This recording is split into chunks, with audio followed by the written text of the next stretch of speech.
Wonderful. Gary Noesner, thank you very much for joining me today at Rewind Yourself, My and pleasure. welcome. My pleasure. If we were to rewind you live, not to the highlight reel, but to the moment that actually made you, where would we land? Is there a moment you can maybe shed some light? Oh, that's a tough one. I really don't know how to think of one particular moment.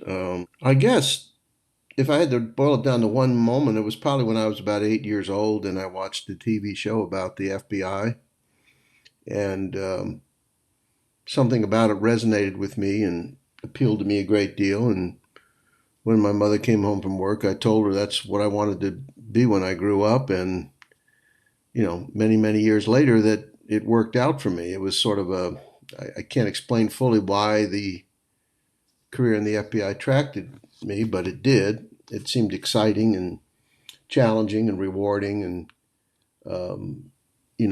something that a young man would ascribe to do, that chasing bad guys and gangsters and criminals and spies and all this sort of thing. And it certainly resonated with me. And then when I became an FBI agent, I found out about the new field of negotiations, and that further complemented my personality and my interests. And the rest is history. But most people join the FBI to chase criminals. You ended up spending your career trying to talk to them.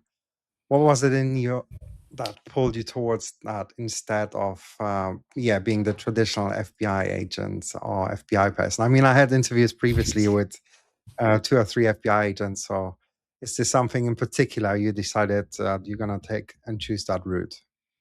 Well, I certainly began my career in the traditional way of, focusing my efforts on investigating and bringing to justice criminals. But I learned that the negotiation process, in those instances where it's applicable, was a more effective way to get compliance and cooperation, than always being challenging and commanding and authoritative. The old saying, you get more with honey than with vinegar. And, in law enforcement, FBI no different. It's all about getting information and cooperation from people. We need cooperation from witnesses. We need confessions from criminals. We need information from those who saw a crime and want to become a witness, or developing informants, whatever it might be. And all of that is about interpersonal communication and developing a trusting relationship that can allow you to influence the manner with which they cooperate. And that came through pretty clearly for me, and was in no way whatsoever a conflict with what I thought the traditional goals of the FBI were. Quite the contrary. Interesting. I mean, as I said before, I spoke with FBI agents in the past, and a lot of people have this sort of vision or picture of seeing Hollywood movies and then saying, oh, okay, this is how it looks like. There's a movie, I think, I'm not sure if you watched it, The Negotiator, where he basically, it's an interesting movie. I've watched it numerous times. How close, for example, to the movie is what you've done? I mean, they've done a documentary on Netflix about the cases you worked for and what the Waco and all these things. Can you maybe, shed a picture and explain to the audiences maybe who would want to go into that route, if it's real, how much there's of a difference in that field? Well, that particular movie is very entertaining. It's interesting, but it's not very realistic. I think the biggest area where Hollywood gets it wrong is they place a great deal of emphasis on a contest between an individual negotiator and a perpetrator. In reality, negotiations is most often and most successfully conducted with a team. So there's several negotiators working in coordinated way to assess the situation, to develop the best strategy, to analyze what the person's motivation and behavior is, and then formulating, again, the strategy that leads to the best possible outcome. And that's not as dramatic for Hollywood because they always want to show the yin and the yang, the good guy and the bad guy. But that's the reality, and that's where Hollywood normally gets it wrong. I mean, negotiations can be, fairly boring sometimes. We're just slowly and in a focused manner trying to create a relationship of trust with somebody and convince them to cooperate. It's not rocket science, but it's all based on relationships. Everything in life is a relationship. Everything. And we found out that we can't just show up and say, I'm an FBI negotiator, do what I say. Rather, I have to invest the time and energy and effort into trying to understand what your motivation is, what your issues are, and how you feel about them, how they've affected you, and letting you know that I understand that. And it's a powerful way to demonstrate that I hear, I understand, I appreciate. I may not agree with, probably don't, but I do acknowledge how you feel about a certain situation. And I avoid a confrontational exchange that only serves to be an impediment to relationship building. And it's pretty straightforward stuff, actually. There are some people that want to make it complicated. It's, some profiler who's got you psyched out and knows exactly what you're thinking and what you want and what words to employ to trick you into doing something. It's more of a reality based interaction where, for example, if you were holding a hostage and you had a big list of demands, I might say, Matt, you're asking for a lot of things. I don't know that we can do any of that. I'll pass your request on to my boss. But what's really important is that you don't hurt anybody inside and that we can work together to try to resolve this. I don't want to see you hurt or anybody else. It's a kind of soft, engaging, empathic voice that a perpetrator doesn't expect from law enforcement. Instead of saying, Matt, you let that person go and come out, or else you're going to suffer some severe consequences, and I don't think you want to see us come in there. It's not going to work out well for you. I mean, that's sometimes what you might see in the movies, but it's certainly not what happens in real life. So wouldn't the person on the other end feel, oh no, already what you're going to say, you're going to be on the same level? I mean, we've got TV, we've got internet, and people are more and more exposed to these kind of environments, so they probably know more or less what to expect, that you're going to be calm and you're going to try to calm down the situation and Yeah. not patronize them. So how do you approach this? I don't patronize anybody, but for example, let's say I'm negotiating with you and you were saying, Gary, I know what you're trying to do. You're trying to develop a relationship of trust. And I would say, absolutely, that's exactly what I'm trying to do. I'm trying to understand what's going on with you, how you feel about it, and I'm hoping we can work together to come up with a resolution. In other words, there's no secret hidden agenda. You can say, "I know exactly what you're doing." I say, "Yeah, that's right. That's what I'm trying to do." If we're open and honest about it, really, trickery is not the primary focus of this thing. It's relationship building, and it works in the high 90 percentiles, and there's almost nothing in law enforcement that succeeds anywhere close to that level. And part of the reason is if you look at most of the incidents that negotiators respond to, perpetrators, don't necessarily want to die. I mean, they want to get their demand met. They want to get something they can't get on their own. They need the police to give it to them. So if you take that to heart and you realize that they're there to get their ends met, not to kill somebody, then that tells you a lot. Let's say you were inside a bank and you're robbing the bank, and the first thing you said to me is, "Don't come in. If you come in, I'll kill the hostages." Most people would hear that and say, "Oh my God, he's going to kill the hostages." I hear that and I said, "Oh, great. He doesn't want to die. He's scared of dying. He's scared of us coming in. He's using the hostages as a shield to prevent us from harming him." That tells me quite clearly he wants to live. I'm his ticket to living. So we have probably a very good chance of coming to an agreement. Okay, very interesting. And was there ever a moment in negotiations where you realized the person on the other end understood something about life that you didn't? Oh man, that's a new question for me. I mean, I don't know. I mean, just because people are, yeah, just because we're dealing with a lot of criminals and maybe sometimes psychologically damaged individuals, it doesn't mean that they can't have some good ideas or know some truths in life that maybe you weren't aware of. I mean, everybody has a story. Everybody, even the most incorrigible individual, a David Koresh or a Charles Manson or someone like that, probably has some redeeming, likable components to their personality. And if a negotiator takes the time to listen and to try to understand, you may find an area of agreement or understanding there that, again, only serves to enhance the relationship. And after, you're doing decades of negotiating with people in their darkest moments, what do most people fundamentally misunderstand about human nature? Well,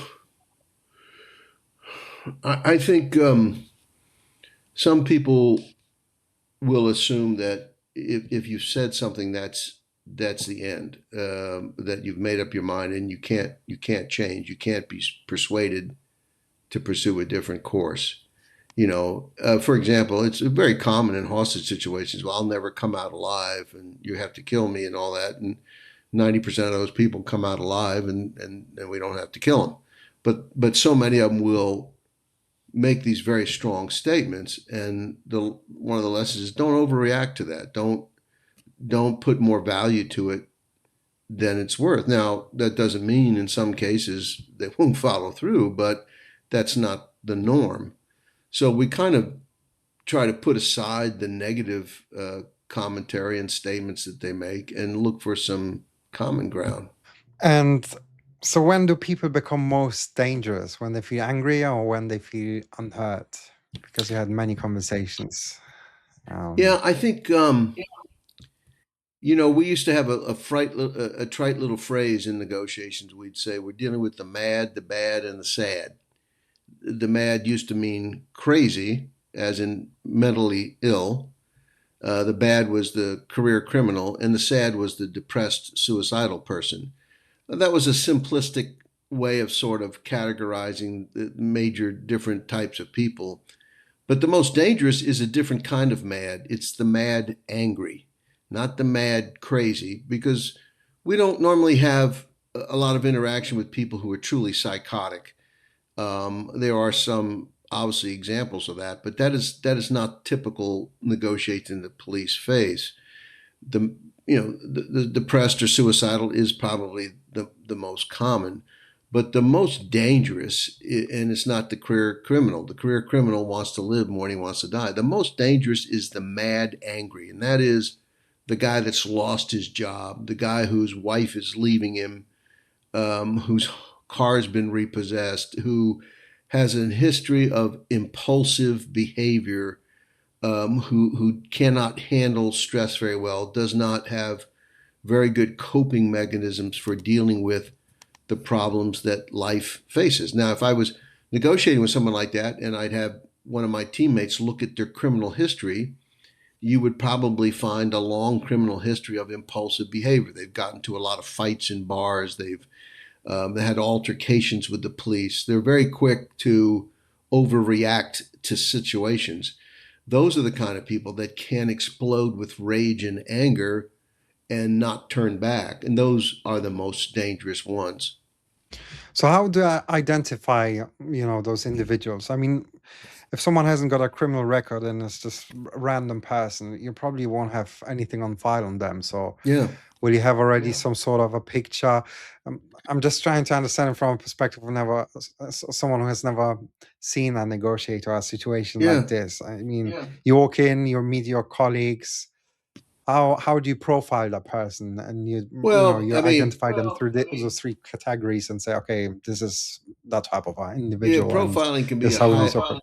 profiling can be a highly overrated, especially in people.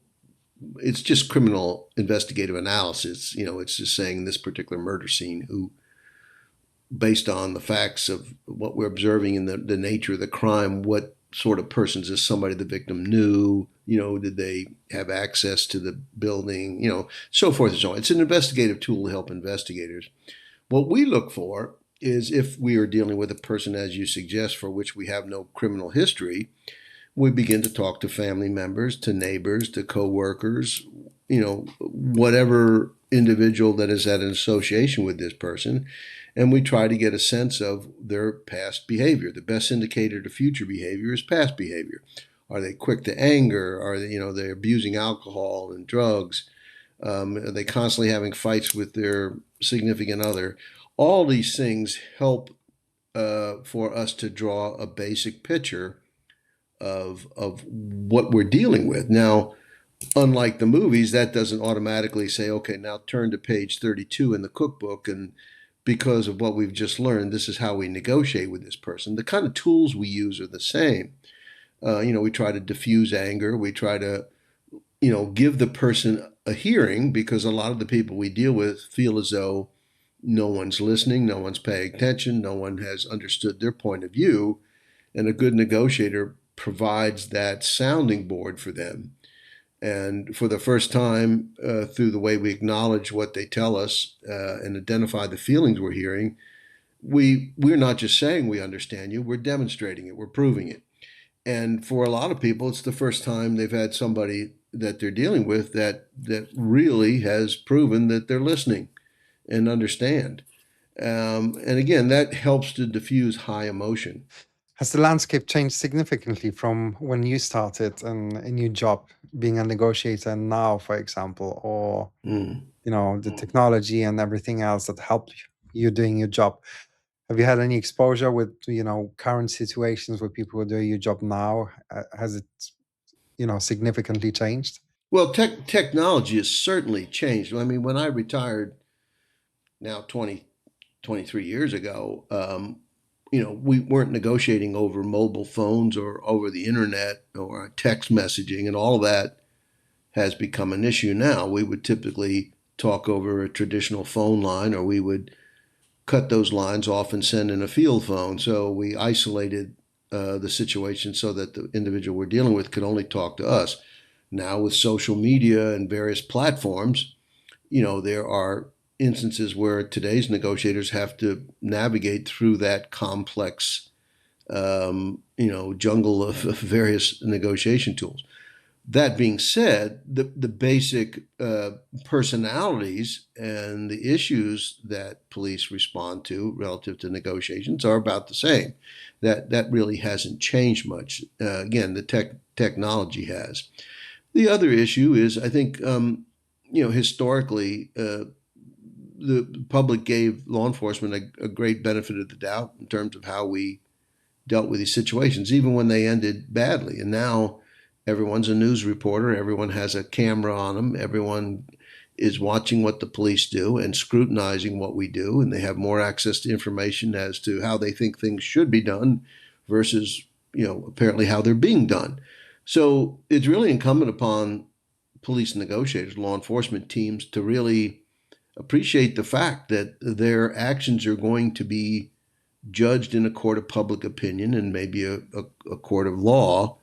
And the question will be, did we take reasonable measures? Did we do everything possible to resolve it peacefully before we may end up having to use deadly force to intervene?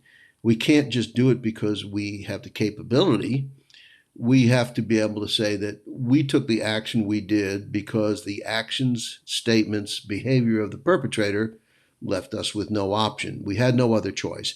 And if we articulate that very clearly and accurately, then the public will support what law enforcement does. And we're public servants. We need the public support in order to do our job. So the days of the police kind of getting away with doing whatever they want, it still happens some, but by and large, those days are going away. And so I think a police department that does not train well and have the capabilities to exercise every appropriate standard of care that we should in responding to an incident is really putting themselves out on a limb.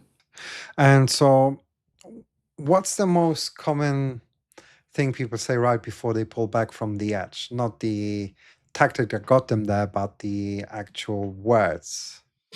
Well, that varies, but in essence, what I want to hear as a negotiator is, when I've invested the time and energy into trying to uh, create an empathic relationship, when you'll hear the perpetrator say, Gary, I just don't know what to do.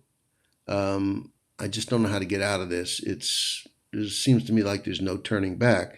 Those kinds of statements indicate that the person is now looking at you as someone whose opinion they want to hear and someone whose thoughts they value and trust.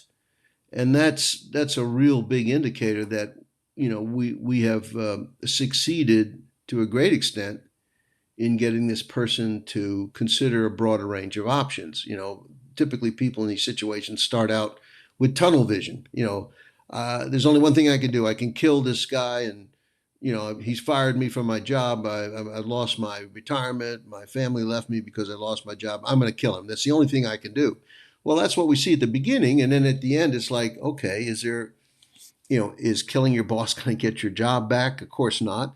And how is this going to affect your family and your future and all this sort of stuff? And try to let them know that yes, there's some reckoning that has to take place because of what they did, but the options for coming out peacefully are far greater and far more attractive than continuing to resist or turning violent. Who is the person you came closest to losing? And what have you never said publicly about that case? Was that case? And could you share? Well, the second chapter of my book is Stalling for Time. My Life as an FBI Negotiator, that came out in 2010 on Random House, and you can get it on Amazon. In my book, the first chapter, I talk about a case where a man was holding his former wife and child in a remote cabin in the mountains in Virginia, and he came very, very close to killing her. His rage and anger was such, his rage at her and anger at her was such that he sort of had an out of control, domineering personality. And I was very fearful, and I believe, and she later validated, that we came very close to him killing her. And I was able to divert his attention from doing that by promising him an opportunity to escape in a helicopter. And of course, that never happened. An FBI marksman took his life as he marched them towards the helicopter. But the place where they were inside the cabin, it was virtually impossible for us to intervene effectively. So we had to draw them out of the cabin. But that's the closest I ever came, I believe, to losing a hostage, a victim, while I was negotiating. It seemed just by a very thin margin that would not go bad. How did it make you feel? I mean, Well, I would the, say when you handle a tough situation, it clearly looks like lives are in significant danger and risk. And when you succeed, as we do most of the time, and these people come out alive, I mean, it's a pretty great feeling. Let's face it. I mean, you've hit the lottery. It's not every day that someone has a job or a position in a job where you get a chance to really save a life. My son was a lifeguard one summer, and he saved a whole bunch of kids at a state park lake where he was a lifeguard. He's pulling them out a couple times in the summer, and I imagine it's a feeling akin to that. But to know that were it not for your efforts or your team's efforts and your intervention, someone might well have no longer be alive. That's a very good feeling, and that's more than adequate reward for the time and effort you spend in training and preparing, and the psychological risk you face when you go to these situations. One of my favorite authors, Rudyard Kipling, has this great partial quote: "If you can keep your head about you when all else are losing theirs." And I think that's what a negotiator, a trained, calm negotiator, brings to the situation. Most people are frozen with indecision, fear of failure, performance anxiety, I don't know what to do, or just in shock. And those people in life who can really quickly assess a situation and determine what action is most appropriate to try to intervene, I think those are the people that can have a very big impact. And I don't know, you talk about, did you become a good negotiator from, nurture or nature, as they used to say? Well, certainly, the training I received through the years and the experience that I had certainly nurtured me. But I think there's also a component in my natural personality and that of other good negotiators that allowed me to remain calm and to have that vision to look at, okay, here's what's going on. What can I do? What needs to be done now? And how can I act quickly and decisively to do something? And I think that's something people don't talk about very much, but it's an important element. And I think, of all the thousands and thousands of negotiators I've trained through the years, that's probably a common element of their personality. And doing your job and going home after a negotiation, have you been handling your private life the way you handled your a crisis, and what did that do to you in general? Majority of your time you're probably spending those situations at work, and it's probably not easy to switch on and off. So did it affect you in a way, and you realized it's not a good, or it's a good way of doing things, or Well, it probably affected me more than I realized, and it certainly affected my family. But it's the kind of thing that the old story about you can throw a frog in a hot boiling water and he jumps right out. But if you slowly turn up the water, um, it'll kill the frog because they don't realize it is happening slowly. Well, that's kind of like I think what a law enforcement career is. If I'd started out as a negotiator and was doing as many responses as I did later in my career, it probably would have been a real impediment to a successful marriage. But I think it happens slowly. Your demands increase on you. You more and more of your time is traveling, responding. That does impact on the family. But I think if my children are grown and I have grandchildren now, and I think I would say that I probably feel guilty for not spending more time, which I think most parents always feel guilty for that. My kids, I think, would tell you that I was a pretty good dad and I was there a lot more than I wasn't. And, maybe I'm being self serving here, but I think they're very proud of my career and appreciate the many important things that I was involved in. But it does take a toll. It takes a toll on a marriage. And, you know, during Waco, I mean, here's a 51-day siege, and I get back from that, and I go right to the Middle East for something. I come back from that, and then they send me to a prison riot. I mean, it's there's not many people that have that kind of traumatic sort of one event after another that changes your focus. But these things are.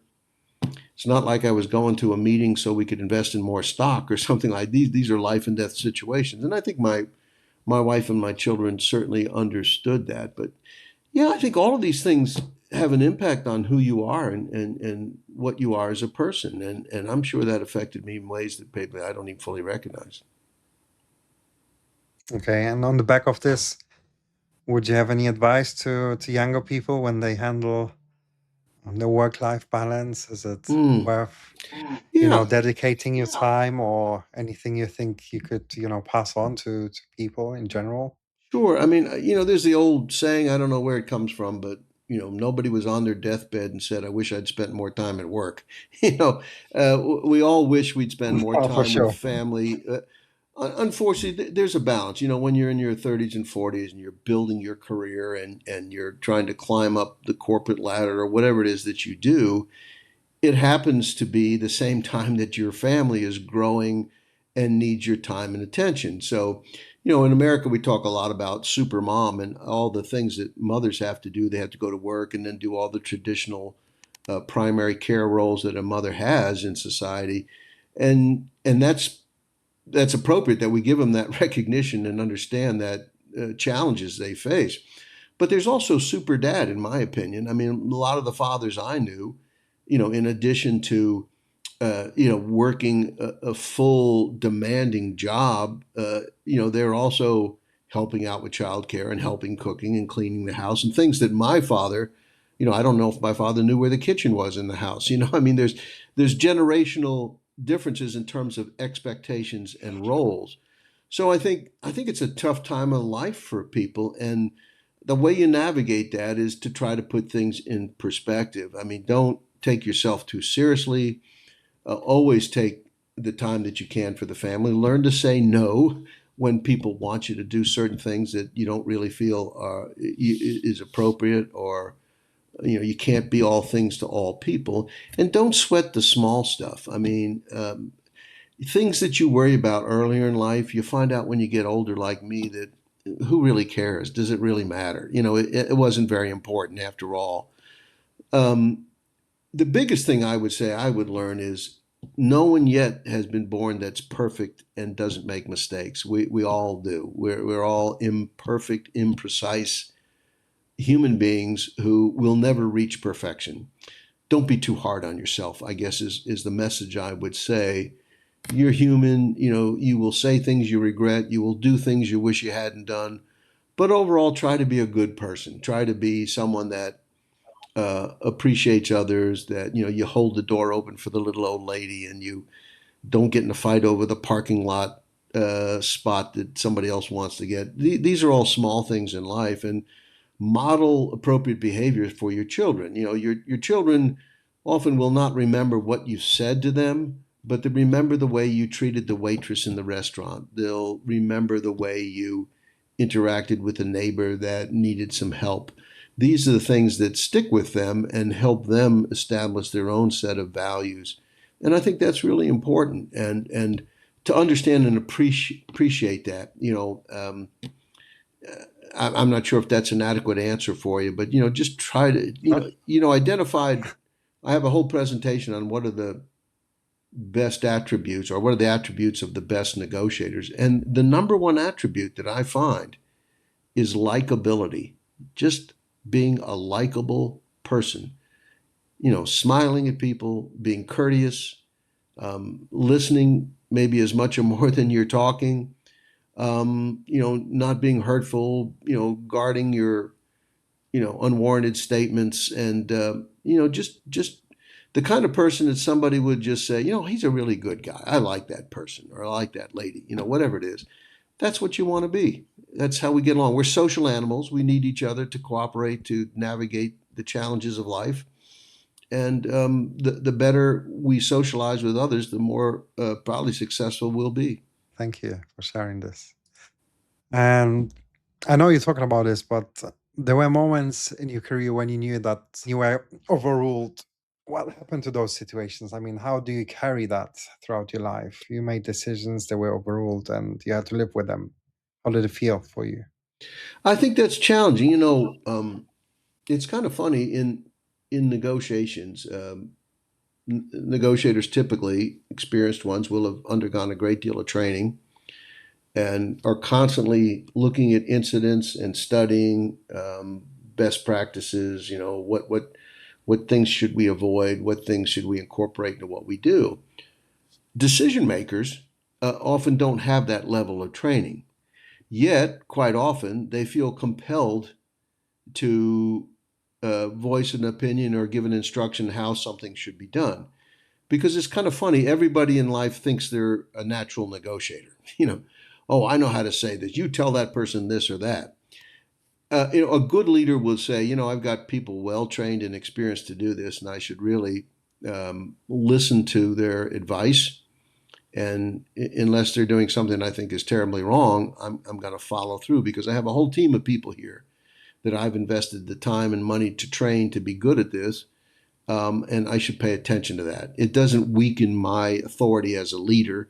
It's showing that I'm wise enough to tap into this resource. It's just if you have to go tactical and you send in your tactical team, well, you don't just go in yourself because you want to. You say, I've trained people, I've spent time and energy and money in my budget for these people to be good at what they do. I have to depend on them. And I think all of that's, part of good leadership and what you have to do. And there were some cases where I would make a recommendation based on the kind of things I just explained. And for reasons, that maybe I didn't agree with, the ultimate decision maker would make a different decision. The thing that I always was able to deal with those disappointments were the fact that I did voice my strong opinion. If I sat back and didn't say anything and didn't offer my opposition to what I thought was a wrong decision or an inappropriate decision or a less effective decision, then I would feel bad. But in our system, we know that negotiators negotiate, commanders command, tactical people plan and engage in tactical lunch. We have our individual roles, and in certainly law enforcement, the chief negotiator, like I was, will articulate and make an argument for the strategy that they recommend, knowing that it will be agreed to most of the time, but not all the time. And there are factors and issues that we may not be aware of that the on scene commander has to deal with. So I think the important thing is that you speak up and don't be intimidated from telling them what you think they need to hear. And then after that, they make the decision. And as long as you've not hesitated to offer them the best advice you can, then I think that psychologically protects you to a great deal. Younger generations are not exposed always to those situations and are always uncomfortable, maybe because of the seniority level. But do you think they should push back and it's worth pushing back? Or should people stay quiet and just get on with life? I mean, I, I don't know that I'd use the word pushing back. I think they should speak up. I mean, I always tell a story at the famous Waco situation. I was meeting with my team between contacts we had with David Koresh, and I asked the team if anybody had any new ideas.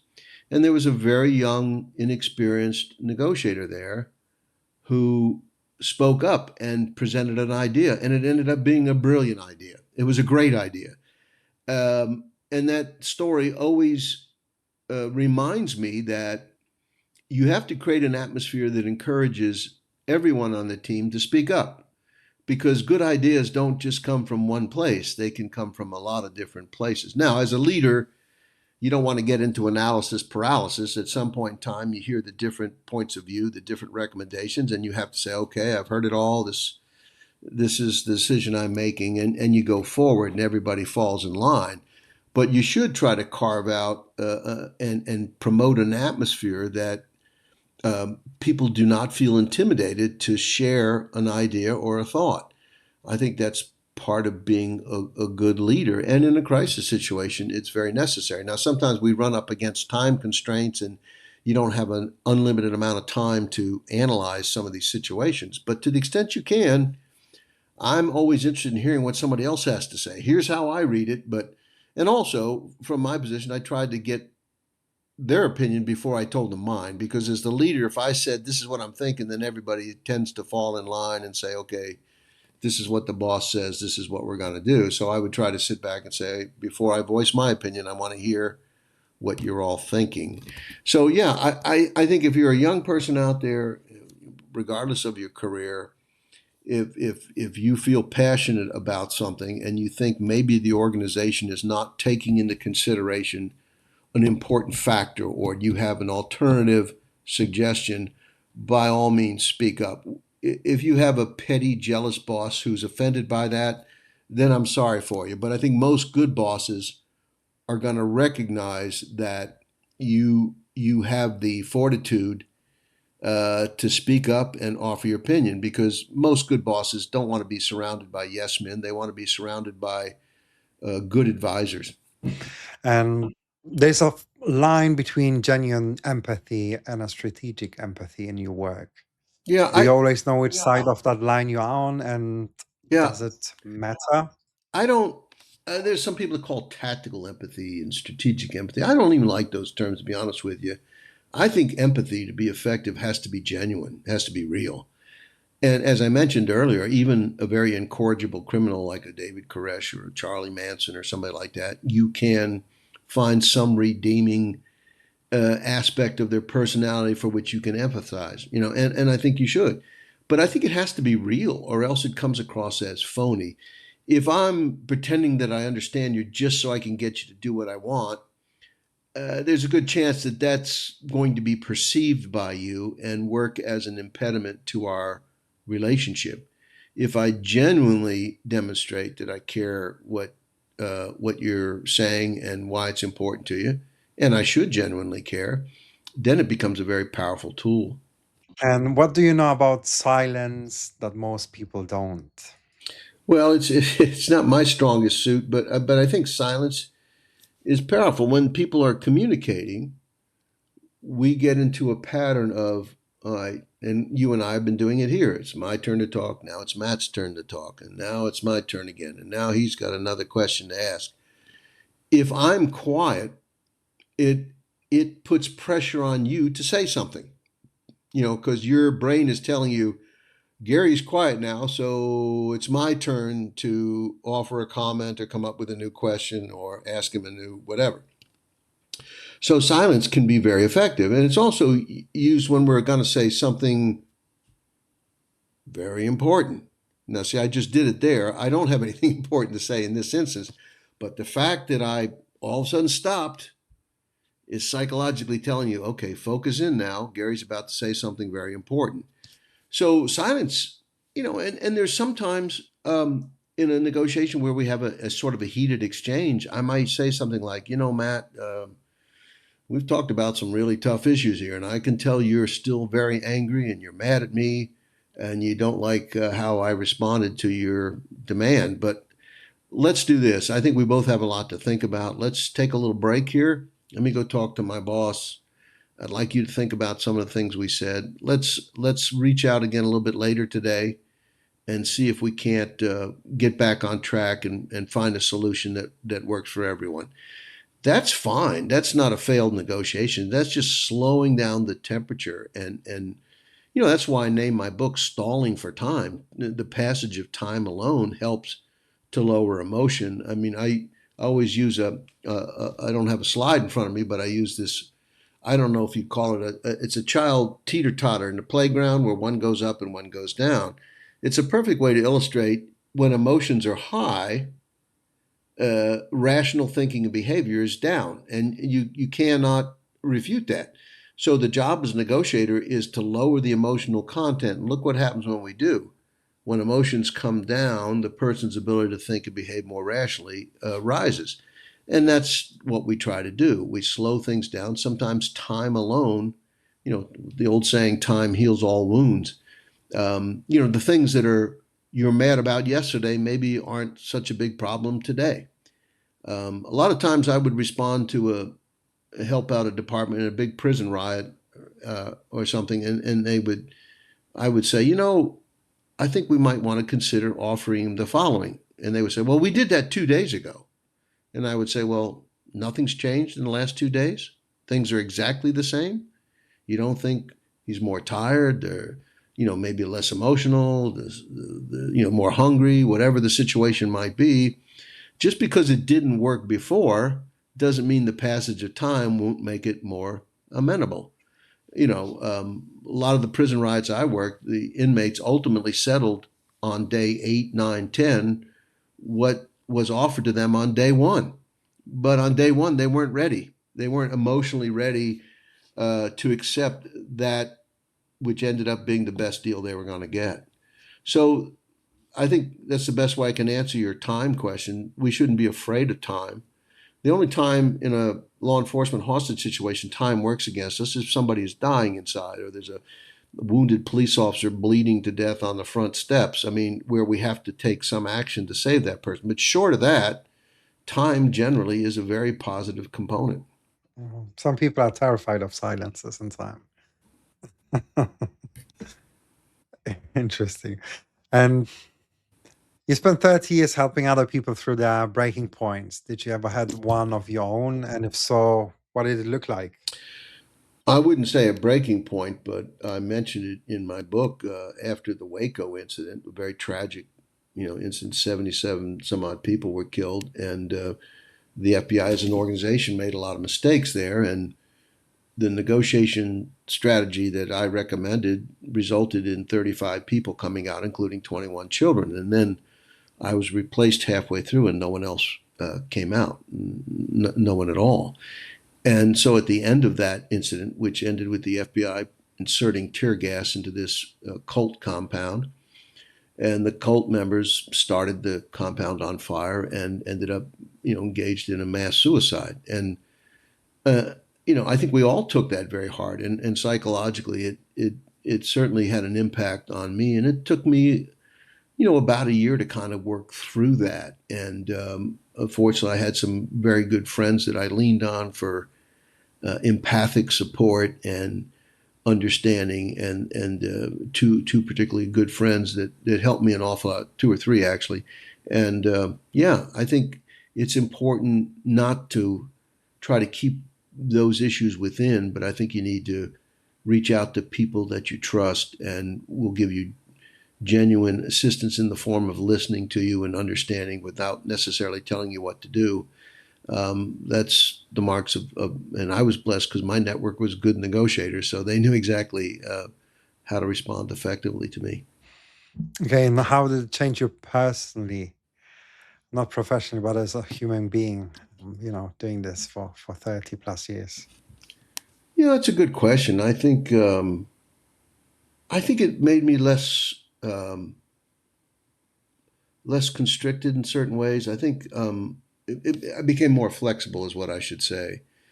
You know, what I realized is you can listen to any negotiations that I or anyone else have done, and you can play the tape of it, and you can say, "Oh, could have done that better. I might have chosen a different word here. I'm not sure if I picked up on this comment that the other person made." And all of that's second guessing yourselves. I mean, the bottom line is, would any objective person listening to that negotiation say, you did a sincere, genuine, honest job of trying to resolve this peacefully, to trying to help those people? So, in short, it's how you come across overall. It's your demeanor. It's your tone.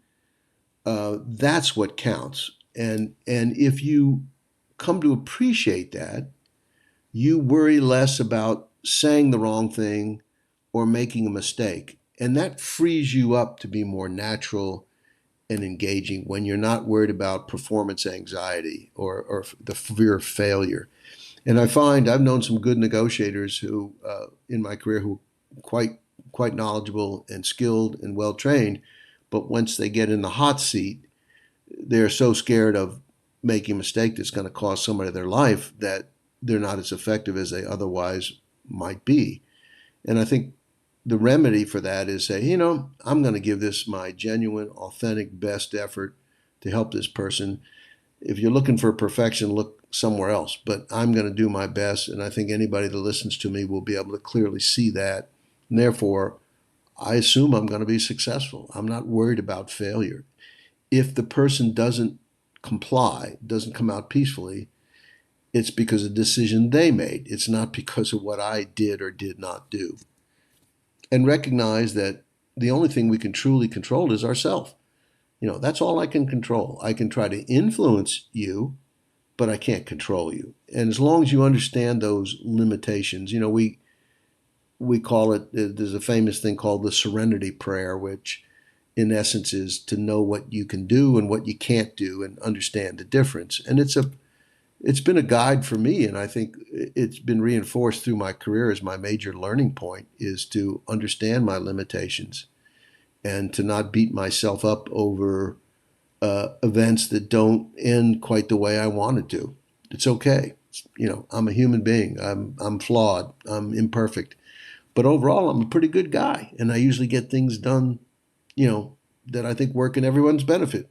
That's not so bad. So we shouldn't be second guessing us and judging us. And obviously, we are the hardest judges on ourselves. And We are, and yeah, it's not to suggest that we don't learn from our mistakes. I mean, obviously, when as human beings we make mistakes, we hopefully learn from that, and we avoid, to the most extent, repeating that bad decision making behavior, whatever.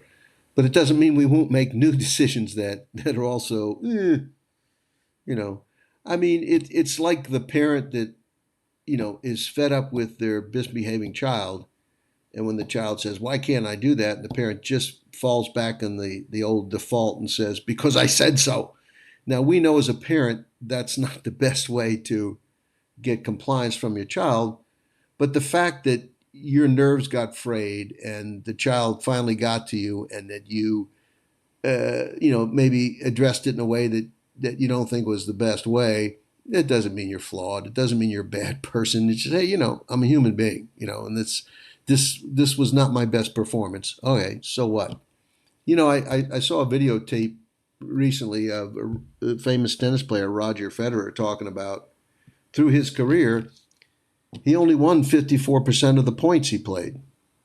He said, so here you go, the top player in the world barely exceeds 50% of winning in each particular point exchange. Well, it shows he's imperfect. But he's pretty damn good, and he won an awful lot of tournaments, and he's a fantastic, amazing athlete. But he's not perfect, and he acknowledges that, and I think it's a real healthy way to look at life.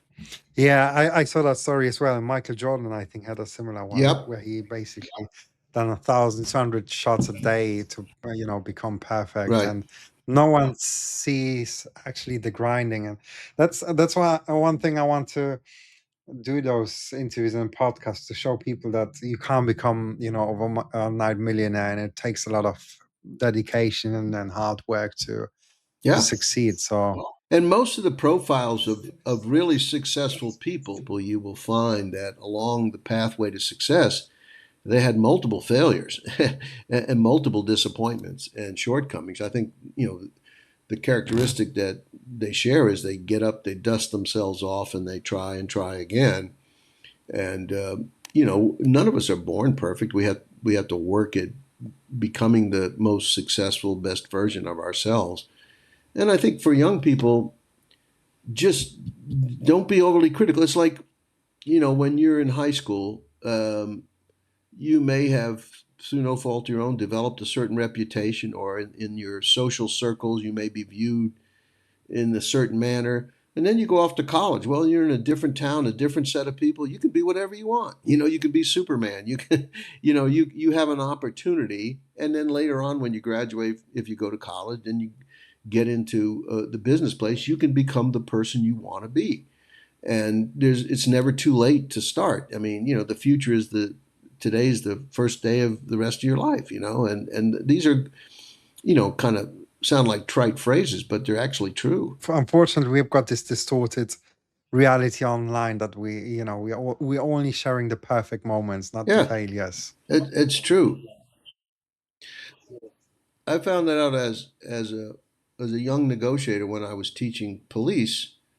Sometimes there's a, a sort of a conflict between the police and the FBI in America, and, healthy competition, whatever you want to call it.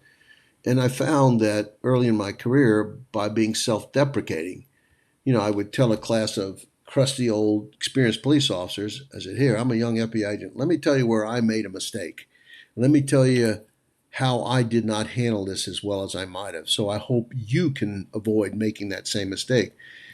And that's not showing yourself as weak. It's demonstrating you're human. And it really had a very positive effect. Those old police officers would say, aha, yeah, exactly. They now identify with you and appreciate your honesty and openness.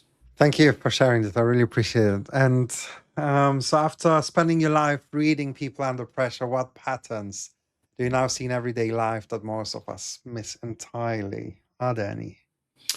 I'm not sure. That could probably be answered a lot of different ways, but I think a lot of times people do things or say things that don't make sense to us. And we draw conclusions from that when what we should be doing is seeking a better understanding. Matt, you said this earlier, and I got to tell you, I'm confused. I'm really not sure what you meant by that. Could you tell me more about that? So it's, if you don't know, ask. And a lot of times we seem reluctant to do so, but I think it's a powerful way. I want to understand. I can tell you're angry, and I'm not 100% sure why you're mad at me, or what you feel I did to contribute to this issue. But I'd like to know, because I'd like an opportunity to see if I can explain it or fix it or whatever it might have done. And I think, asking you for additional information is a good thing. And don't be afraid as a young person to do that. I want to make sure I understand.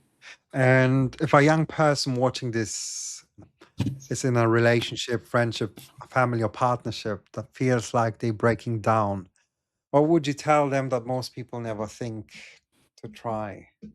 I think it sort of goes the same way. Don't assume you know what the problem is, and this comes up frequently uh, with the difference. Not to sound insensitive, but between men and women, sometimes men are quicker to communicate in a briefer way.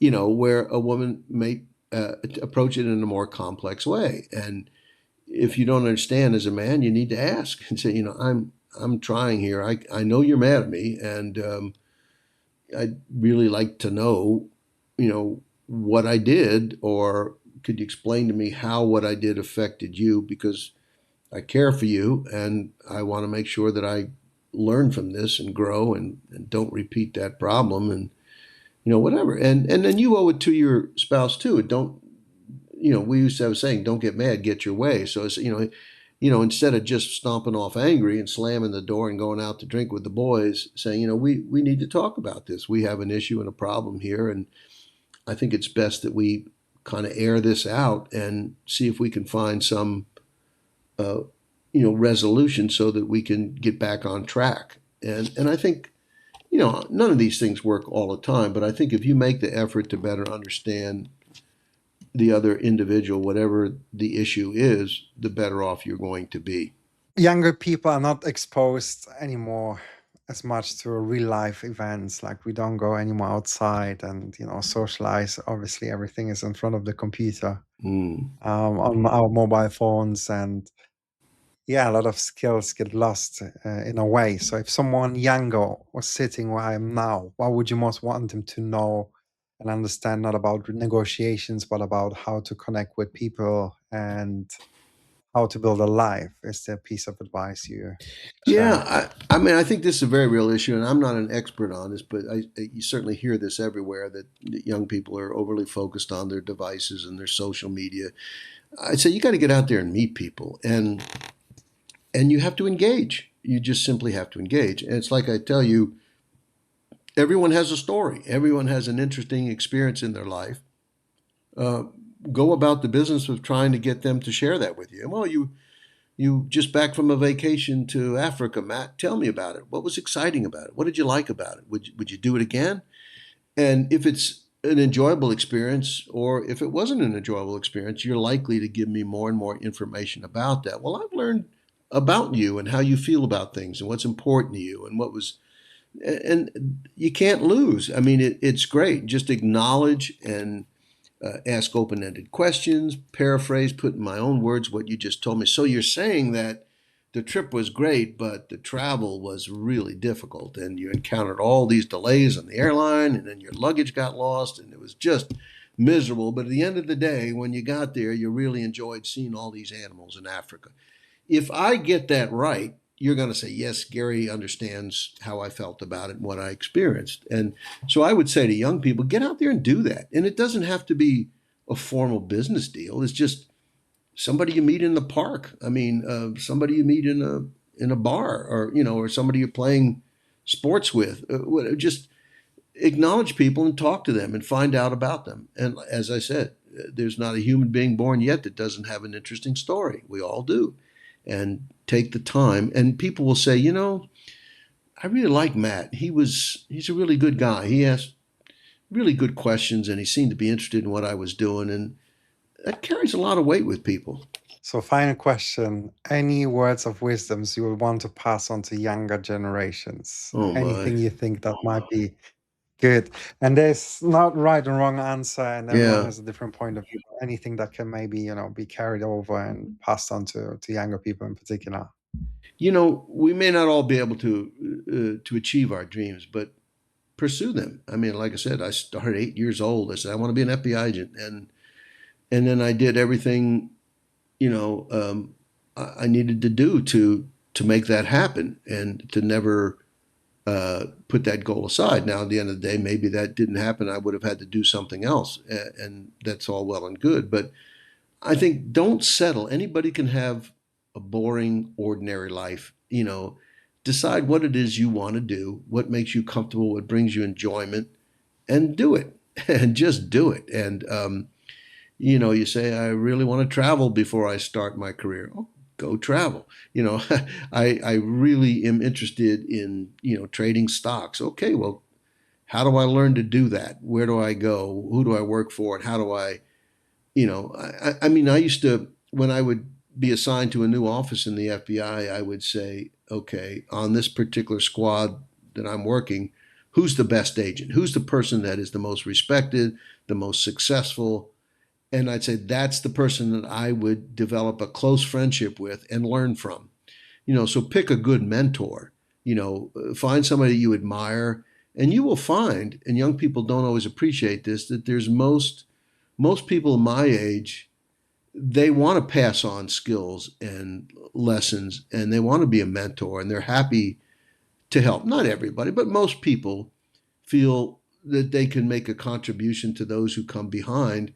And you need to tap into those people because there's a lot of wisdom. That doesn't mean you're going to do everything they say or try to copy everything they did, but it helps to learn some of the important key lessons that they learned through life, and that'll enrich your ability to be successful.